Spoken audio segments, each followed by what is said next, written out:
Happy Thursday, Restoration. Listen, I missed being with you last week as I was out of town visiting a family in Augusta, but thankful for the good hands that you were in as Michael Wilder brought God's word with authority and conviction, and it was beautiful.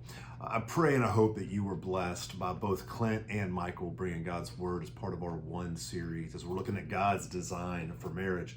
We're going to finish that up this coming Sunday, and we're going to look at, again, the result of intimacy, of oneness, of spiritual, emotional, relational intimacy, and that is God's design for physical intimacy. I say that again just so you can make a decision as a parent, if you are one, to have your child in there or not. Nothing will be more than PG-13, and nothing will be more than they are already hearing at school, on the ball fields, and even on social media. So I want to encourage you, right? Just want to encourage you to make that best decision for you and your child. But this Sunday, we will look at Song of Solomon 4 and God's plan for physical intimacy. Hey, listen, today I want to share just something that's near and dear to my heart. And again, maybe something that God's been kind of doing in my heart. And I just kind of want to share that with you. I shared this with our staff on Tuesday, and it comes out of 2 Timothy. If you're not familiar, again, Paul is writing these letters to a young pastor named Timothy. And you're going to see an instruction that I think is applicable to all followers of Jesus. Here's what he says. It's chapter 4 of 2 Timothy. And he says this, verse 3, listen.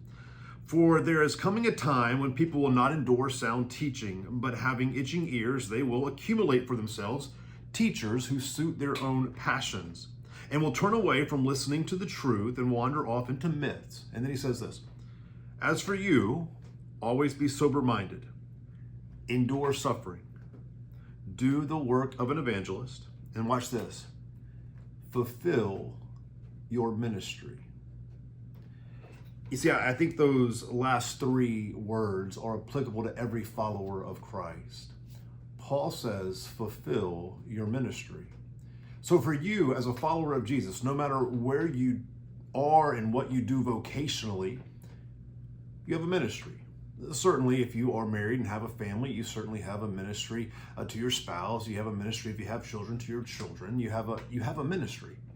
But beyond that, what is the ministry God has called you to?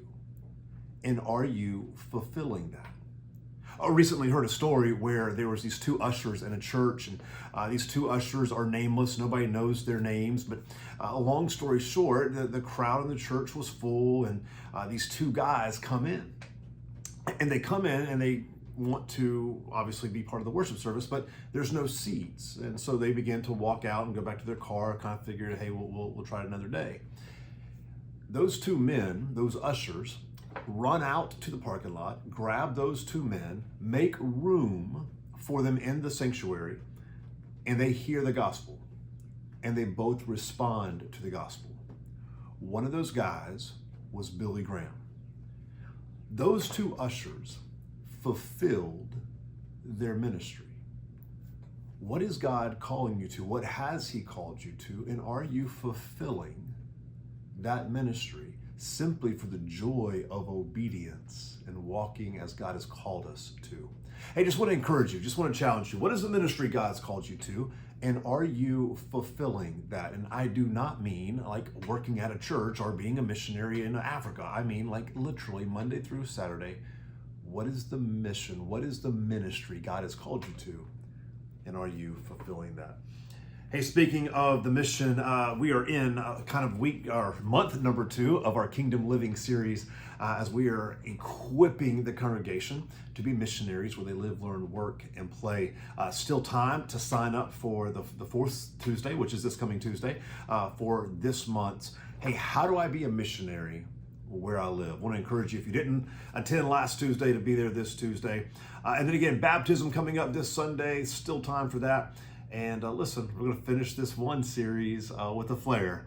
Hope to see you there. Until then, be on mission.